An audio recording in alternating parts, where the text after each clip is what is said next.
प्रकरणाशी माझा काहीही संबंध नाही, प्रकाश शिंदे यांचे स्पष्टीकरण. सातारा जिल्ह्यातील सावरीगाव येथे सापडलेला एमडी कारखान्याची आपला काहीही संबंध नसल्याचे स्पष्टीकरण ठाण्यातील माजी नगरसेवक प्रकाश शिंदे यांनी दिले आहे. राजकीय द्वेषातून आपले नाव या प्रकरणात गोवले जात असल्याचेही त्यांनी स्पष्ट केले.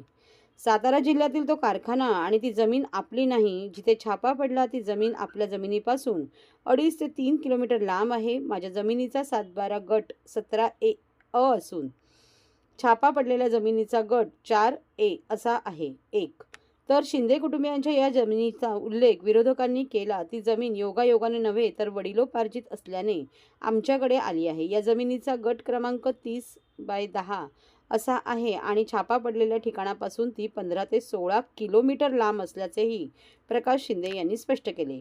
माझ्या स्वतःच्या जागेवर कोणतेही 5 स्टार हॉटेल होणार नसून तिथे स्थानिकांना रोजगार मिळावा यासाठी कृषी पर्यटन सुरू करण्याचा माझा मानस आहे. ही जागा रणजित शिंदे यांना विकण्यात आली असून त्याची कागदपत्रे आमच्याकडे आहेत. तसेच रणजित हा फरार झाला असून गावातच आहे. पोलिसांच्या FRI मध्ये कुठेही रणजित शिंदे यांच्या नावाचा उल्लेख नाही. तसेच या गुन्ह्यात त्यांचा कोणताही संबंध नसल्याचे पोलिसांनी स्पष्ट केले आहे. इथे सुरू असलेल्या हॉटेलमधून आरोपींना कोणतेही जेवण जात नव्हते हे देखील पोलिसांच्या चौकशीत स्पष्ट झाले आहे. त्यामुळे केवळ राजकीय द्वेषापोटी हे आरोप केले जात असून माझा व माझ्या कुटुंबियांचे नाव त्यात ओढून आम्हाला बदनाम करण्याचा कट रचला जात असल्याचे प्रकाश शिंदे यांनी स्पष्ट केले.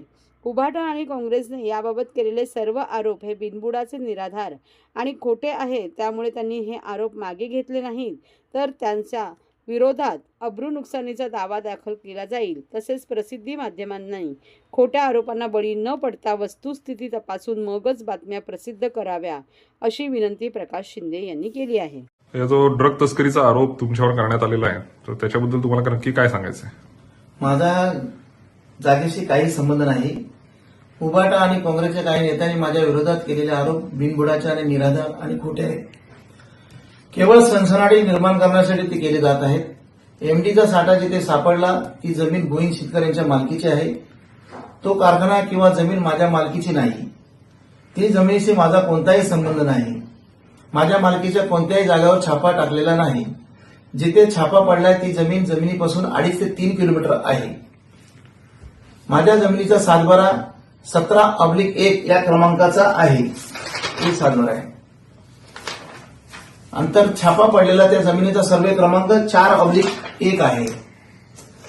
आणि सुषमाताईंनी जरा माहिती घेऊन जर बोलले असते तर बरं झालं असतं. ही जमीन योगायोगा नाही तर वडिलोपार्जित असल्याने आमच्याकडे ही जमीन त्याचा अब्लिक क्रमांक हा 30/10 आहे. इथून जे घटना घडली आहे त्याचा कमीत कमी 15 ते 16 किलोमीटर अंतर आहे.